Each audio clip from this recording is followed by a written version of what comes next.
तो नमस्कार दोस्तों, भाई बहनों।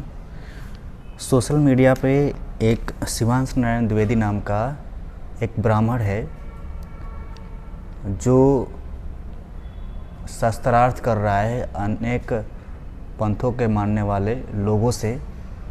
इसी क्रम में वह संत रामपाल जी महाराज के अनुयायियों से भी शास्त्रार्थ करने के उद्देश्य से उससे लाइव डिबेट करता है।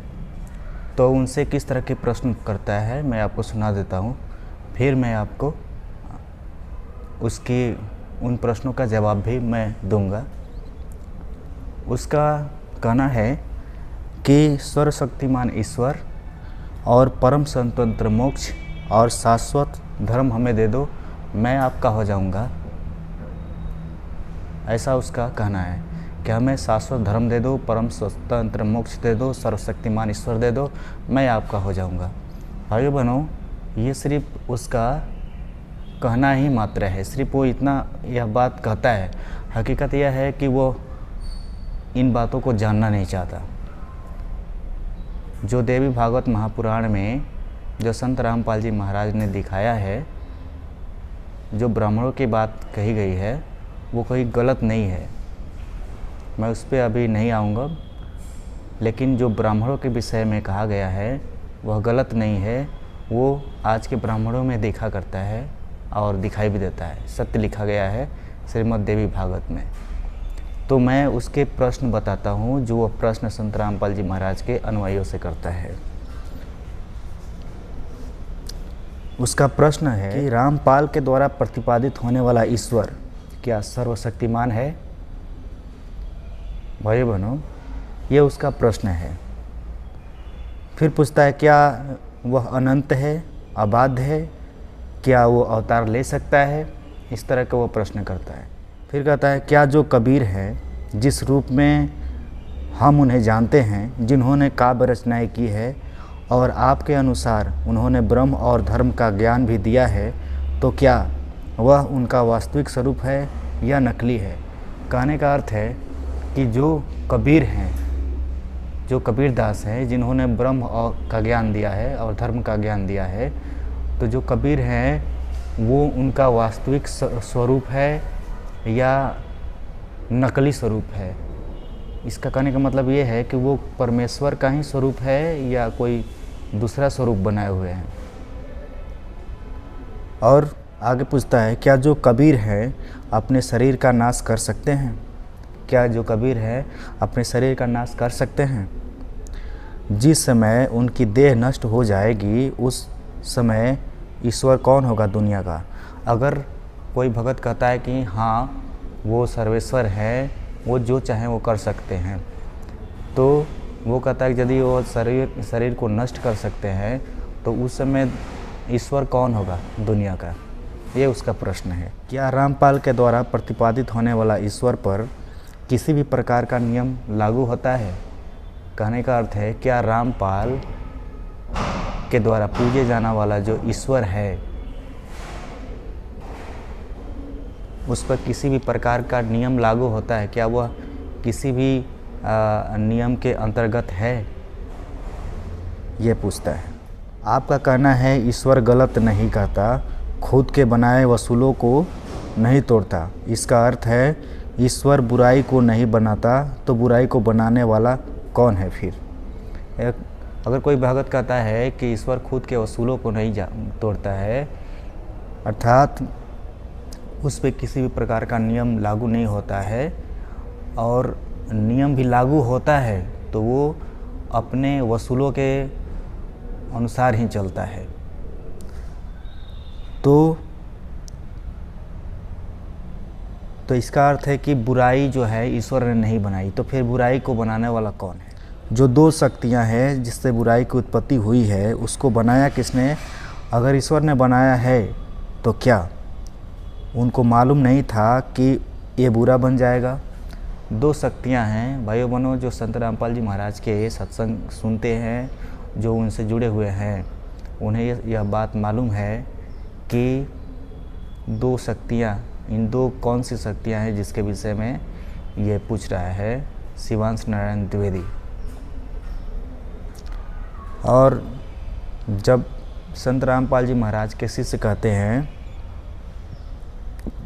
कि हम वेद अधूरा है, वेद अपने ज्ञान में संपूर्ण नहीं है, और सभी ग्रंथों जो सभी ग्रंथ है वो अपने आप में संपूर्ण नहीं है, इसीलिए किसी तत्वदर्शी संत के शरण में जाने के लिए वेद कह रहे हैं, गीता कह रहा है, कुरान कह रहा है।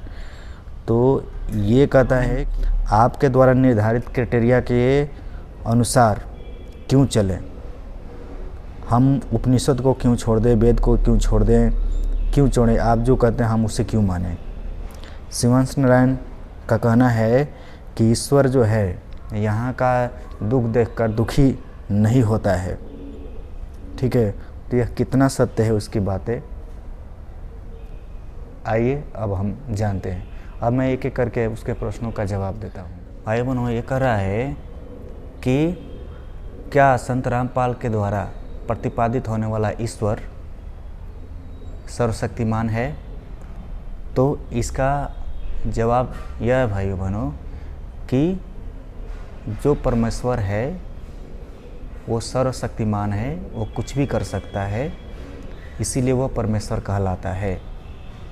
वो सर्वशक्तिमान है, अनंत है, अबाध्य है, और वह अवतार ले सकता है, इसमें कोई शक नहीं है। और उसका दूसरा प्रश्न है, कहता है कि क्या जो कबीर है जिसने काव्य रचनाएं की है, तो क्या ये जो इनका जो स्वरूप है जिसे हम लोग जानते हैं, ये कबीर परमात्मा का यही असली स्वरूप है या नकली है? तो मैं उनको कहना चाहूँगा कि ये जो स्वरूप है आप देख रहे हैं, अभी तक जितने भी आत्माओं को उन्होंने सतलोक का दर्शन कराया, खुद से वहाँ परिचित कराया, वहाँ तो उन्होंने इसी रूप को देखा। नानक जी को जब लेकर गए बेई नदी से सतलोक लेकर गए, तो नानक जी जब यहाँ आए काशी में घूमने के लिए, तो उन्होंने उनको देखकर यही कहा था कि वाहे गुरु, ये अर्थात वही गुरु जो ऊपर सतलोक में उन्होंने देखा था, वहीं यहाँ इस धरती पर जुलाहे का कार्य कर रहा था, तो इसलिए उन्होंने वाहे गुरु कहा था। इस तरह के बहुत सारे संत हैं जिनको वहाँ पर दिखाया सतलोक ले जाकर और अपने से परिचित कराया, उन्होंने यही कहा कि वही रूप मैंने यहाँ देखा। ठीक है, परमेश्वर क्यों इस तरह की लीला करता है और उसका वास्तविक स्वरूप क्या है वो जानता है, लेकिन जिन्होंने जिस रूप को देखा वो यही वाला ही रूप वहाँ पर देखा। तो ये आपका दूसरे प्रश्न का उत्तर। अब तीसरे नंबर पर प्रश्न करते हैं कि क्या कबीर जो है अपने शरीर का नाश कर सकता है? तो इसका जवाब यह है कि कबीर जो है समर्थ हैं, तो समर्थ के लिए कोई भी बात असंभव नहीं है, वो कुछ भी कर सकता है। अगर परमात्मा का शरीर है तो शरीर को नष्ट कर सकता है, इसमें क्या संदेह है? इसमें कोई संदेह नहीं है, निसंदेह वो अपने शरीर को नष्ट कर सकता है और दूसरा धारण भी कर सकता है, क्योंकि समर्थ इसी को कहते हैं। जब रामपाल जी महाराज के अनुयायी इस तरह का जवाब देते हैं, तो इस शिवांश नारायण द्विवेदी क्या कहता है कि अगर वह शरीर का नाश कर सकता है तो इसका मतलब यह हुआ कि वो सर्वशक्तिमान नहीं है। तो मैं उनको यह बता दूं कि इसका मतलब आपने शरीर का, देह का नाश करने के लिए पूछा है, ना कि आत्मा के लिए। ठीक है, तो शरीर का नाश तो वो कर सकते हैं, लेकिन उस परमात्मा को वो थोड़ी नाश कर सकते हैं। परमात्मा को नहीं नाश कर सकते, शरीर का नाश कर सकते हैं। ठीक है, जैसे हमारी आत्मा नष्ट नहीं होती, वैसे ही परमात्मा का जो शरीर है वो नष्ट हो सकता है, वो चाहे तो, क्योंकि उनका शरीर अविनाशी है। लेकिन परमात्मा समर्थ है, अगर वो चाहे तो अपने शरीर को नष्ट कर सकता है। समर्थ के लिए कोई भी कार्य असंभव नहीं है। समर्थ जो है हमारी इस मिट्टी के पंच तत्वों से बनी शरीर को भी अमर कर सकता है अगर चाहे तो, क्योंकि वो समर्थ है। तो समर्थ के लिए जो अविनाशी वस्तु हो उसको नाशवान भी कर सकता है, जो नाशवान है उसको अविनाशी भी कर सकता है। तो इसमें कोई भी संशय नहीं है कि समर्थ अपने शरीर को क्या नष्ट कर सकता है या नहीं नष्ट कर सकता है। तो ये दो तरह की बात आप नहीं करें। रामपाल जी महाराज के शिष्य कहते हैं कि हाँ वो शरीर को नष्ट कर सकता है, तो वो प्रश्न करता है कि अगर जिस समय उनकी शरीर का नष्ट हो जाएगा तो फिर दुनिया का ईश्वर कौन होगा। इसका जवाब मैं पहले दे चुका हूँ कि इसका जवाब यह हुआ कि परमात्मा का शरीर नष्ट होगा, परमात्मा नहीं। परमात्मा शरीर को नष्ट कर सकता है, परमात्मा को नहीं नष्ट कर सकता। परमात्मा रहेगा फिर नया शरीर धारण कर सकता है, या फिर वही शरीर धारण कर सकता है जैसा है, फिर वही धारण भी कर सकता है, क्योंकि वह परमात्मा है, श्रेष्ठ आत्मा है। उसके लिए कोई भी असंभव नहीं है कोई भी कार्य।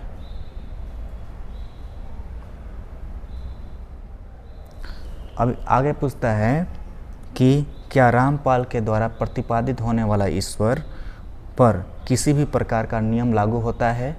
नियम लागू होने का मतलब है वह किसी भी नियम के दायरे में है, किसी